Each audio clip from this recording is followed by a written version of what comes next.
I think it's really important that you first work with, it doesn't help to have mixed messages. And, part of it is familiarity, part of it is understanding, but part of it is what each of us believe.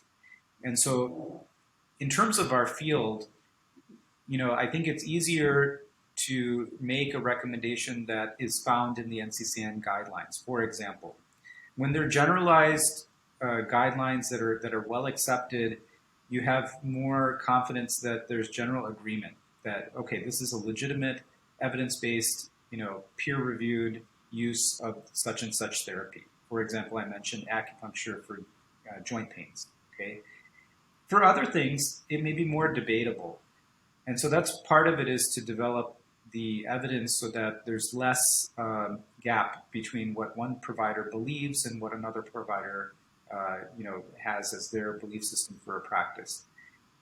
I try not to confuse people and give them recommendations that I know that certain providers will not accept. And I think it's really important to have dialogue to not only educate other providers so that they may understand, but also to just talk. And I think within certain groups, for example, I think it's important, let's say you're working with breast cancer patients. I think it's important to talk to the providers and to get feedback and say, okay, within our practice, what are you guys okay with? What are you not okay with?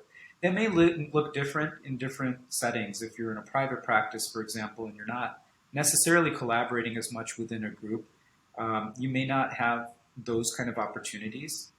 But then I think that at the end of the day, unless you're the primary oncologist, we're a consulting practice often. And so I do think that it's important to give agency to the primary oncologist or surgeon or radiation oncologist. And that goes, there's many different types of integrative providers. So within, our field, we have physicians, we have nurse practitioners, acupuncturists, yoga therapists, you name it.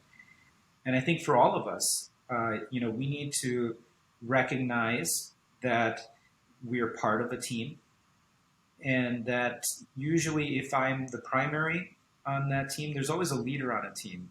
You don't want to not collaborate. So sometimes I may make the final call if I'm, let's say, the medical oncologist. But as a consulting integrative oncologist, I'm careful to say, these are my recommendations, and then to develop that comfort level.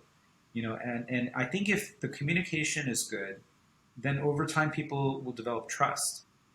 And then you continue to communicate, but they may have more likelihood of saying, you know what, I know that such and such person is going to give a good recommendation. I trust this center. I trust this practice. I think you're in good hands. What you don't want to do is really create this gap. And I have seen that kind of situation play out where patients are told not to visit integrative oncology, or it may be provider specific, for example, which can happen otherwise, but I think is not really the goal here. The goal is to develop high quality care and have it available for those people who want it.